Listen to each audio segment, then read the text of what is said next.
Salut à tous, on se retrouve aujourd'hui pour l'avant-match de Brest-OM, 28e journée de Ligue 1, un match qui sera à suivre ce dimanche à 20h45 sur Prime Video. On va analyser tout ça dans l'avant-match. Comme d'habitude, n'oubliez pas de me donner votre prono, vous serez mentionné dans le prochain avant-match si vous trouvez le score exact. On commence avec ma compo, j'opterai pour un 4-3-3, ça a plutôt bien fonctionné contre Bâle, alors je reconduis le même dispositif. Paul Lopez au but, Kolasinac à gauche, Lirola à droite, Saliba Chaeta Tsar en charnière, au milieu je garde le même trio, Guendouzi, Camara, Gerson qui a plutôt bien marché, même chose pour le trio, Payet, Milik, Under. De votre côté, vous en pensez quoi de cette compo? Est-ce que vous feriez d'autres choix que moi? Je vous attends dans les commentaires. On commence par l'analyse de Brest, les hommes de Der Zakarian sont actuellement 12e de Ligue 1 au moment où je vous parle, une équipe qui marque quasiment autant que ce qu'elle encaisse, ça montre bien qu'il y aura des failles à exploiter côté olympien, tout en sachant qu'il faudra pas trop se découvrir. L'objectif initial des Brestois c'était de se maintenir mais aussi de bien figurer, pour le coup ils sont plutôt tranquilles en vue du maintien même s'il faut toujours rester prudent.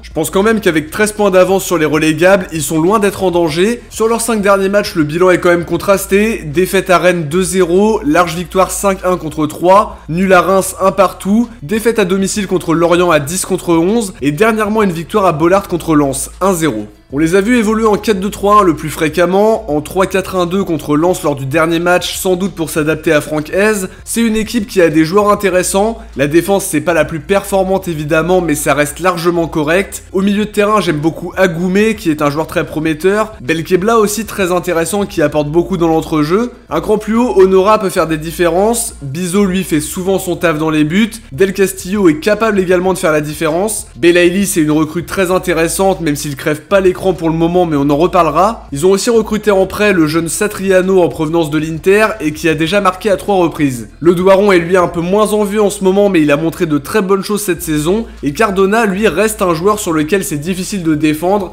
On se rappelle très bien de son égalisation dans les dernières minutes lors du fameux match où Radonjic avait mis un but extraordinaire. En tout cas Brest a surpris quelques équipes cette saison, nous les premiers avec cette défaite terrible au Vélodrome qui laisse encore beaucoup d'amertume aujourd'hui. Ce sera pas un match facile pour les deux équipes mais évidemment qu'au regard des objectifs de l'OM, la victoire est déjà impérative pour les hommes de Sampaoli. On enchaîne justement sur l'OM avec une dynamique très contrastée ces derniers temps, on n'est pas forcément très satisfait de ce qui se passe actuellement, le match contre Bâle laisse beaucoup de regrets parce qu'on a eu énormément d'occasions, toujours ce problème pour conclure mais dans le jeu il y a eu beaucoup de mieux, la première mi-temps face à Monaco a été intéressante de ce point de vue là, mais on n'a pas su jouer pendant 90 minutes, on attend évidemment une victoire contre Brest pour retrouver la confiance en championnat, on voit bien que l'OM est capable de montrer de très bonnes choses, mais faut trouver un équilibre parfait entre attaque et défense, et surtout, c'est le plus important, être capable de finir les actions, parce qu'on est largement bon pour aller se les procurer. En tout cas, on a vu du mieux du côté de l'OM, mais cette victoire en championnat est essentielle, et si on veut cet objectif podium, va falloir montrer de très bonnes choses et du très solide. On a envie de revoir du pressing, des combinaisons, du mouvement, et c'est tout ce qu'on attendra sur ce déplacement à Brest qui s'annonce pas simple du tout.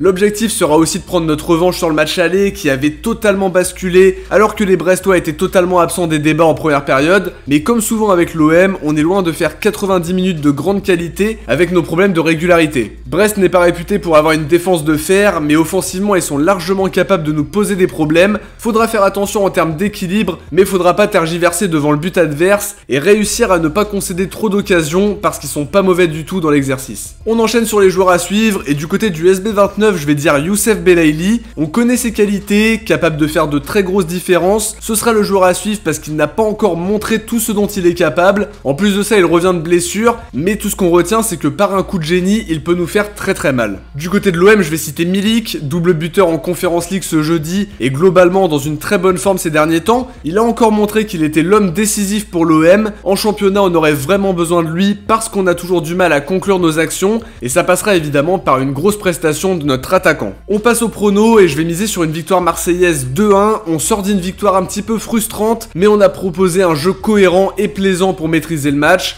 On a besoin de prendre confiance devant le but, mais aussi de rester solide derrière parce qu'on a tendance à plier au moins une fois par match et ça faut absolument le corriger. Pour les buteurs, je dirais Milik et Under. Côté brestois, je miserais sur Satriano qui a déjà montré de belles qualités dans l'exercice depuis son arrivée. On termine sur les bons pronostiqueurs d'OM Bâle, bien joué à Axe Rider, Joe Bekima, Idriss Asso, Sébastien Derrien, Amel Tella, Marwan Lolin Olympien, LPI du 30, Fitsiki, LB1, Marc Gachot, Tobias Lariola, Danny Swem, Mano Seren, M16 iOS, Soulmen, Calictus, Flo08 et Rachel Bessie qui ont trouvé le bon prono. N'oubliez pas en tout cas de me donner votre prono pour Brest OM pour être mentionné dans le prochain avant-match si vous trouvez le bon score. Voilà pour cette analyse d'avant-match les amis, de notre côté on arrive à la fin de cette vidéo, j'espère que ça vous a plu, n'hésitez pas à liker et à vous abonner si vous voulez ne rien louper des prochaines vidéos. Vous pouvez aussi me suivre sur mes réseaux sociaux, Twitter, Insta, Facebook et Discord, tous les liens vous les trouverez dans la description. On se retrouve très vite pour analyser ce Brest OM en espérant les 3 points plus qu'importants pour notre suite de saison et notamment pour l'objectif podium. Ciao, portez-vous bien et surtout allez l'OM.